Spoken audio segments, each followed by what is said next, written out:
El cerebro humano es realmente asombroso. Sin él, nuestros pulmones dejarían de respirar, los latidos de nuestro corazón se detendrían y nuestros cuerpos no podrían mover ni un músculo. Pero este 1,5 kilogramos de tejido hace mucho más que eso. El cerebro es lo que crea el lenguaje, los sueños y el amor. No es de extrañar que un órgano tan complejo sea también el más delicado del cuerpo. Cuando un cerebro se daña, a veces hay un solo modo de repararlo. Desde el interior. ¿Qué es el cerebro y cómo funciona? Veremos lo esencial dentro de nuestra cabeza.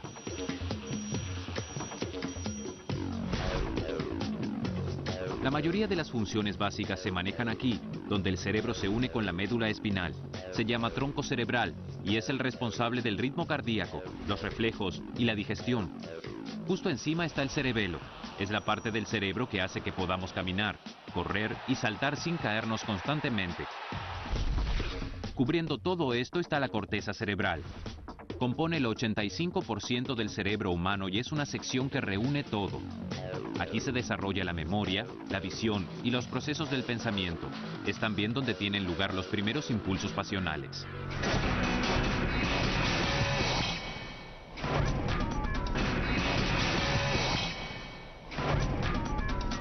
¿Cuál es nuestro mayor órgano sexual?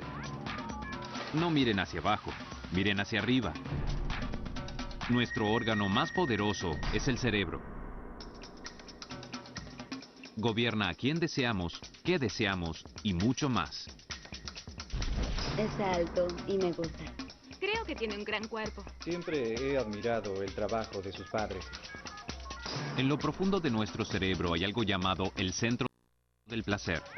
Las células cerebrales de esta región comienzan a emitir según fórmulas personalizadas lo que es sensual para cada uno de nosotros. Los científicos están investigando cómo se ve la atracción en el cerebro. Observamos qué sucedía en el cerebro cuando vemos rostros bonitos. Hicimos investigaciones previas sobre cómo reconocemos los rostros. Sabemos que hay una región particular llamada zona facial fusiforme en la parte posterior del cerebro que reconoce los rostros. Otra cosa sucede cuando vemos la belleza. Hallamos todo un sistema de circuitos separado y este sistema tiene que ver con la retribución. Es el mismo circuito que se activa cuando alguien siente el deseo de consumir drogas o de querer ganar mucho dinero. Pero que vuelen las chispas no significa que la situación se ponga candente, especialmente en el cuarto. En la corteza cerebral, en su interior, está el sistema límbico, que es una especie de mini cerebro que regula el medio interno. Besito. No quiero. En los seres humanos, el cerebro, que se encarga de las funciones racionales, ocupa la mayor parte del cráneo, mientras que el sistema límbico, centro de las emociones y los instintos, es de un tamaño mucho menor. Podría decirse que el sistema límbico es un cerebro más antiguo en términos de la evolución de las especies. Un besito, estoy espantada. No quiero. Muy bien. Bueno. Justo en el centro de nuestras cabezas está el tálamo. Tiene la tarea de recibir las señales de los sentidos y analizar su importancia antes de comunicarlas a la corteza cerebral. En lo profundo del cerebro está el hipotálamo. Es muy pequeño y solamente pesa unos 20 gramos, pero tal vez sea la parte más poderosa del cerebro. Entre sus funciones está la forma en que sentimos y expresamos nuestras emociones, la intensidad de los impulsos y los deseos, y la regulación de los procesos corporales autónomos.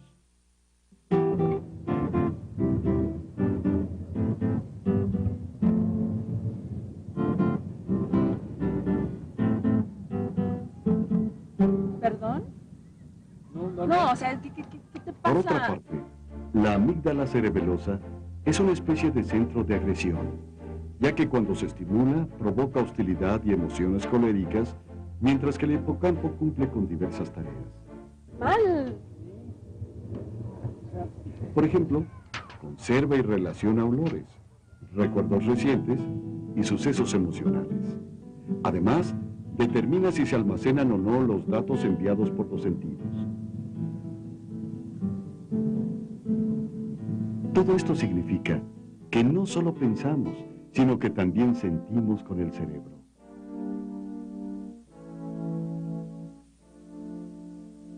En alguna parte, o en muchas, se producen sustancias que nos hacen sentirnos enamorados y felices, así como también desamparados, tristes o enojados. El amor es bioquímica, todo es bioquímica. Todas las emociones, todas las sensaciones, todas las respuestas se generan en el cerebro y el cerebro es bioquímica.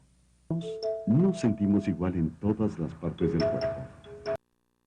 Las manos y los dedos, por ejemplo, son muy sensibles.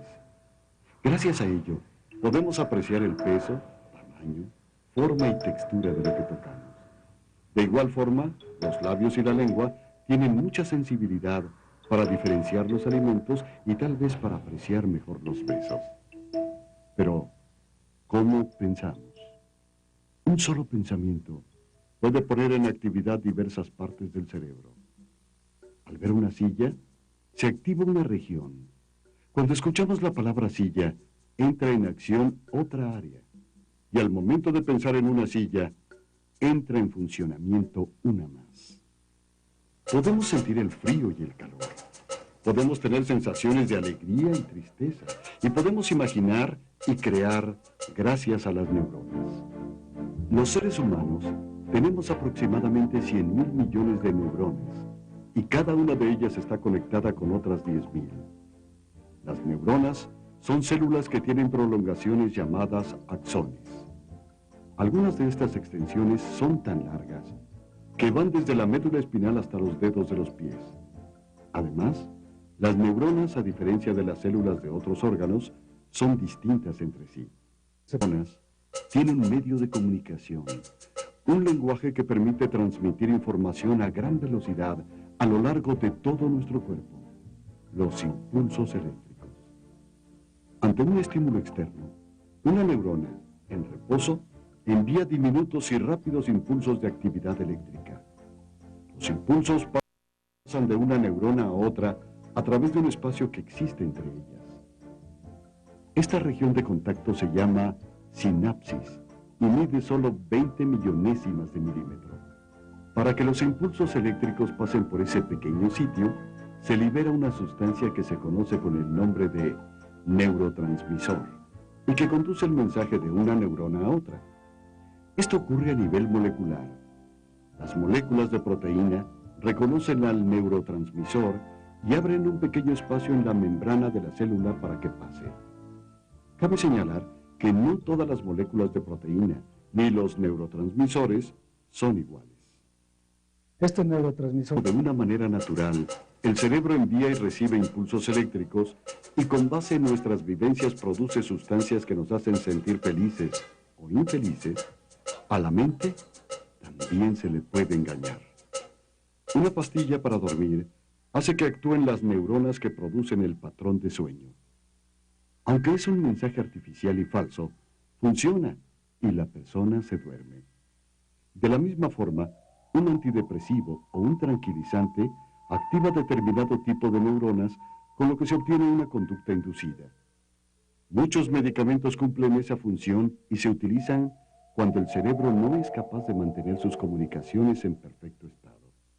Pero también es posible engañar al cerebro por medio de las drogas. De hecho, muchas de estas sustancias tienen una composición química muy similar a la de algunos neurotransmisores. De ahí que las drogas crean en quien las consume una sensación de felicidad o de tranquilidad que nada tienen que ver con la realidad de las personas. La tecnología, el arte, mucho de lo que hemos creado como especie se lo debemos a nuestro cerebro. Hoy en día, muchos de esos descubrimientos se utilizan para tratar de entender mejor esa maravilla que se aloja en nuestras cabezas. Tal vez al conocer mejor su funcionamiento, un día seamos capaces de evitar el deterioro que sufre con el paso del tiempo, o incluso lleguemos a aprovechar todo su potencial, a aprender a utilizar la capacidad guardada en sus pliegues y a descubrir los intrincados caminos seguidos por la evolución humana que es la evolución de nuestro cerebro. Estudiante de medicina, veía la conexión entre la mente y el cuerpo con gran escepticismo. Y como la mayoría de mis colegas biólogos, me distanciaba tanto como pudiera de la noción de que el estrés puede enfermar. Esos puntos de vista se modificaron. No podíamos entender en términos científicos cómo algo como un pensamiento, ni siquiera sabemos qué es un pensamiento, podía afectar algo tan concreto como la salud.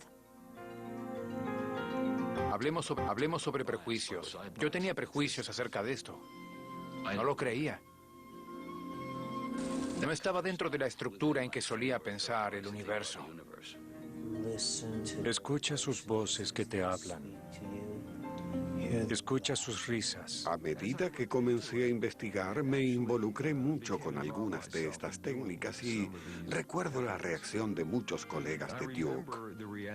En un correo electrónico me decían, Snyderman, estás pasándote del límite. Hasta hace poco estudiar la relación entre mente y cuerpo era visto con recelo por los científicos. Para ellos era un mundo de espiritualistas y farsantes. Hoy estamos comenzando a comprender la complejidad biológica en la que nuestra mente interactúa con el cuerpo.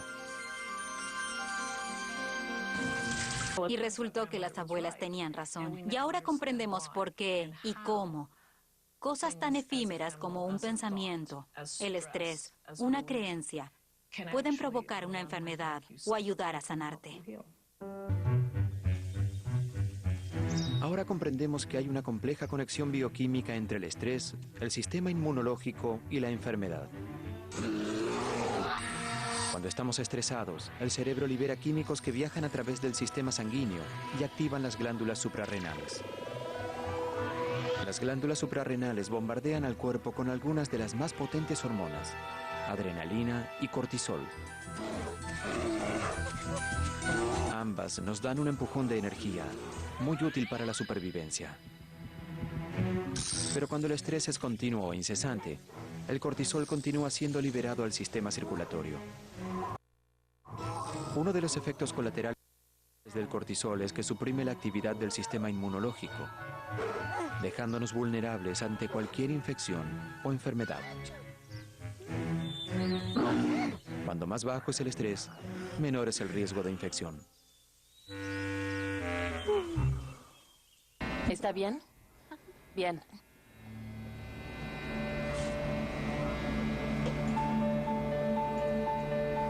Durante las últimas décadas hemos desarrollado sofisticadas herramientas para ver los cambios físicos en el cuerpo causados por la mente.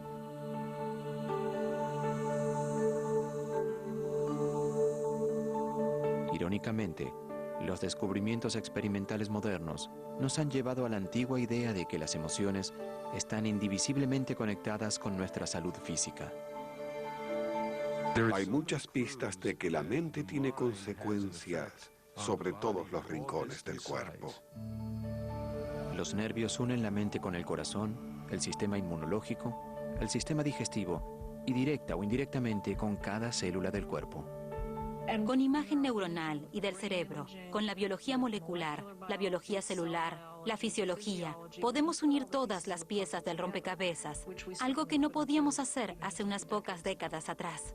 Podemos comprender, a través del lenguaje de la ciencia, que emociones y enfermedades están conectadas, y las perturbaciones en las emociones pueden afectar la salud física, y una enfermedad física puede influir sobre la salud emocional.